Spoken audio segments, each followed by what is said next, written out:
सात लोक कल्याण मार्ग यानी कि पीएम हाउस में आज एक बहुत इंपॉर्टेंट गैदरिंग हुई।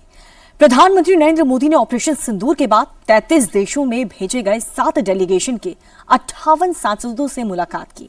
इनमें विपक्ष के सांसद भी शामिल हैं। कांग्रेस के शशि थरूर और मनीष तिवारी, टीएमसी के अभिषेक बनर्जी, एनसीपी शरद पवार की सुप्रिया सुले और डीएमके की कड़ी मोजी के साथ मोदी की मुलाकात में नई कूटनीति भी और नई राजनीति भी है। तीसरे टर्म के दूसरे साल का पहला दिन मोदी ने एकदम नए तरीके से शुरू किया है। आगे की राजनीति में कितने ट्विस्ट होंगे, कितने टर्न होंगे, उसमें कितना रिस्क होगा, इसकी पूरी डिटेल आपको बताते हैं हमारी इस रिपोर्ट में।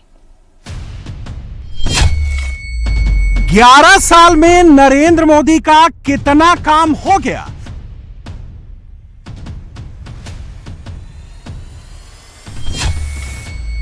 नरेंद्र मोदी के पास अभी कितना काम बाकी है।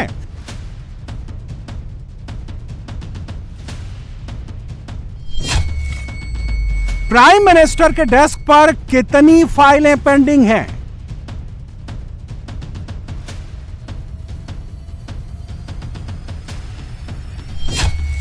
सीमाओं की सुरक्षा वाली फाइल क्लियर है, आतंक पर एक्शन वाली फाइल क्लियर है, नक्सलवाद वाली फाइल ये भी क्लियर है, राम मंदिर वाली फाइल ये भी ओके है, आर्टिकल 370 वाली फाइल क्लियर है, जातीय जनगणना वाली फाइल क्लियर है, महिला आरक्षण वाली फाइल ओके है, गरीब कल्याण वाली फाइल ये भी क्लियर है, किसान सम्मान वाली फाइल अपडेटेड है, वक्फ बिल वाली फाइल मोदी ने इसे भी क्लियर कर दिया है।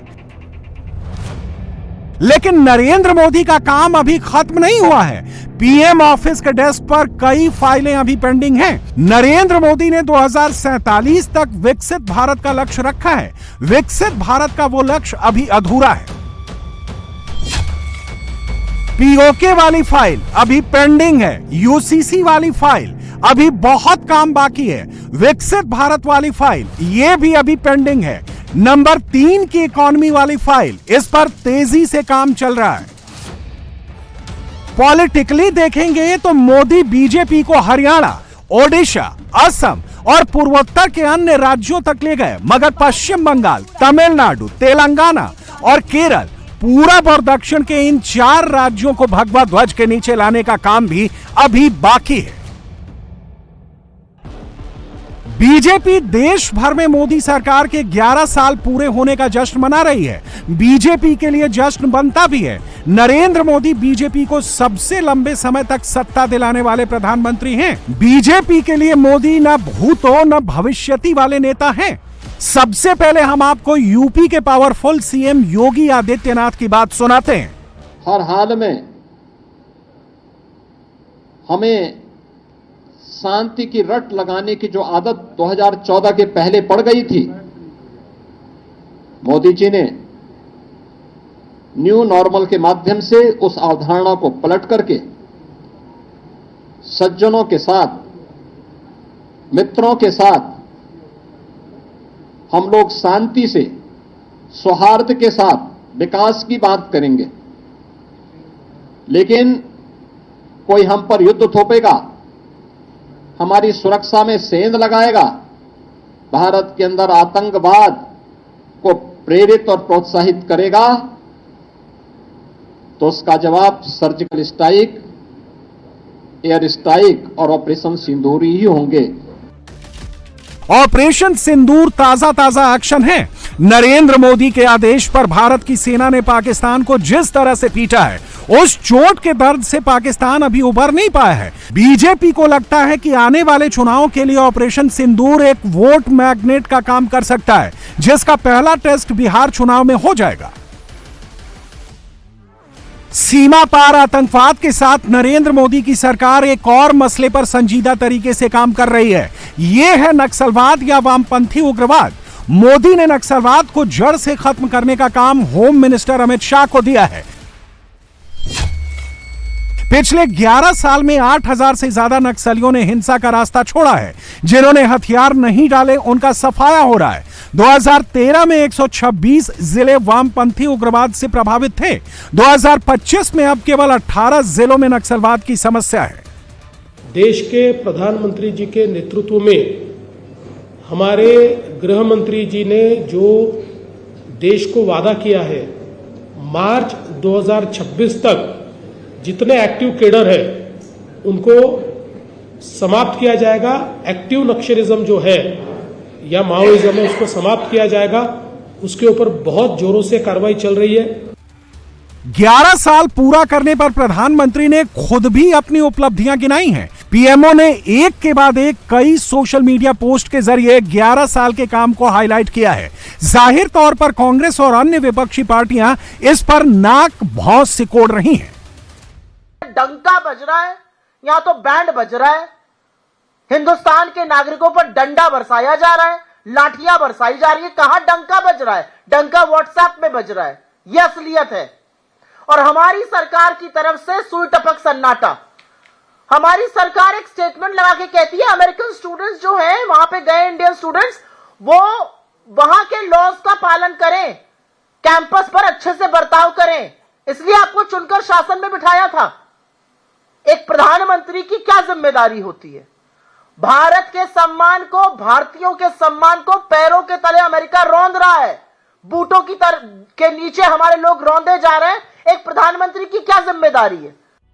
नरेंद्र मोदी के हाथों 3 लोकसभा चुनाव और 90 विधानसभा चुनाव हारने के बाद भी राहुल गांधी सारा दोष ईवीएम को देते हैं। राहुल को अपनी पार्टी में जो कोर्स करेक्शन करना चाहिए था वो तो उन्होंने नहीं किया। चुनाव आयोग और ईवीएम पर सवाल उठा देना उनको सबसे आसान लगा।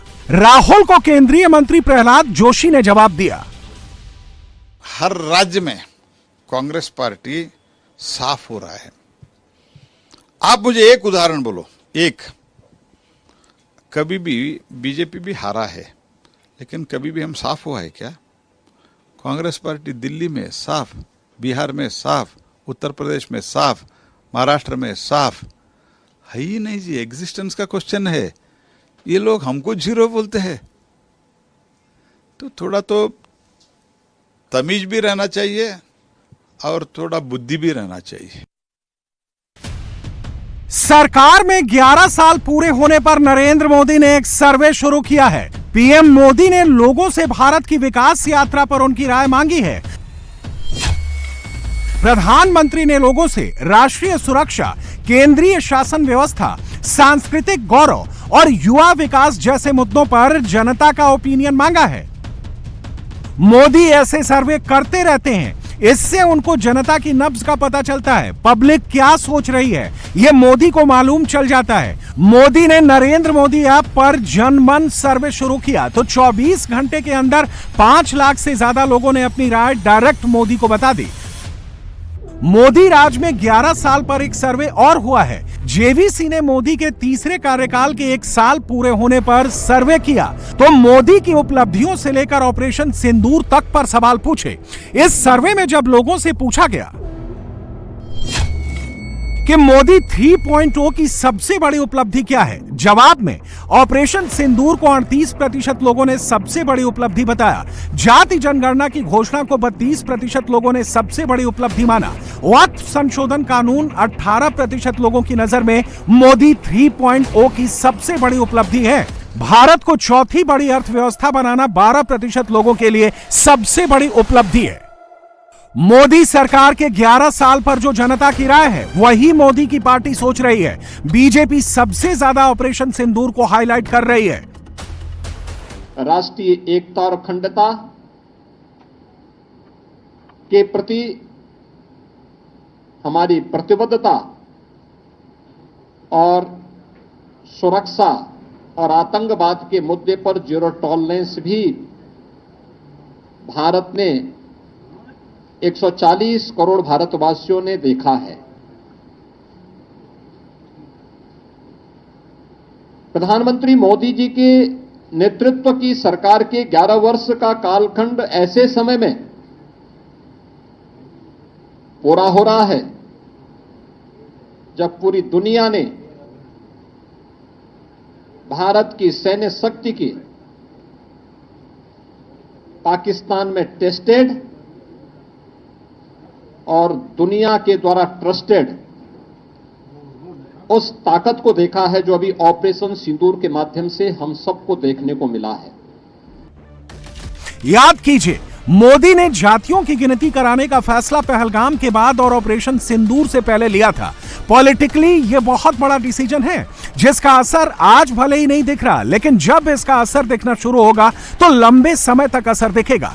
11 साल में नरेंद्र मोदी ने पिछड़ा वोट बैंक को बीजेपी से जोड़ा। 2009 के लोकसभा में बीजेपी को 22% ओबीसी वोट मिले थे। 2014 में मोदी आए तो ओबीसी का वोट शेयर बढ़कर 30% हो गया। 2019 में इसमें ड्रास्टिक चेंज आया। 2019 में बीजेपी को 41% ओबीसी वोट मिले।